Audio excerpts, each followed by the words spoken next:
Direktorat Reserse Kriminal Khusus Polda Metro Jaya kembali melakukan penggerebekan tempat pinjaman online ilegal.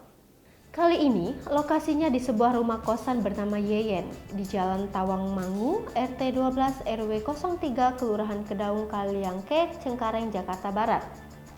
Penggerebekan itu dilakukan sekitar pukul 19 waktu Indonesia Barat pada Senin 25 Oktober 2021.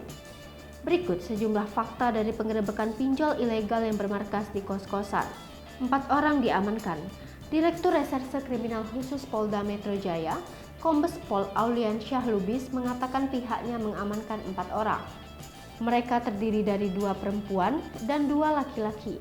Keempat orang itu bertugas sebagai penagih utang, debt collector, kepada para nasabah yang telah meminjam di aplikasi online. Pantauan wartawan tribunjakarta.com di lokasi, di satu kamar, terdapat 1 komputer dan 1 laptop yang diduga sebagai alat untuk menagih utang.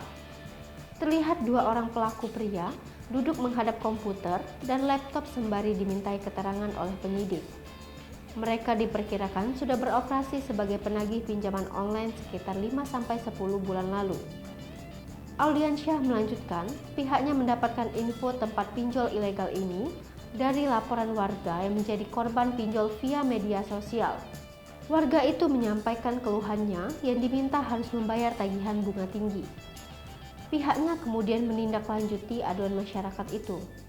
4 pelaku penagih online yang digerebek polisi di kosan di Jalan Tawangmangu, RT 12 RW 3, Kedaung Kaliangke, Cengkareng, Jakarta Barat melakukan penagihan disertai ancaman. Mereka akan mengancam nasabah bila tidak bisa melunasinya sesuai dengan tenggat waktu yang ditentukan. Hal itu diungkapkan oleh Direktur Reserse Kriminal Khusus Polda Metro Jaya, Kombes Aulian Syah Lubis, di lokasi pada Senin 25 Oktober 2021. Selain itu, mereka tak segan menagih dengan mengancam akan menyebarkan foto-foto yang mengandung unsur pornografi.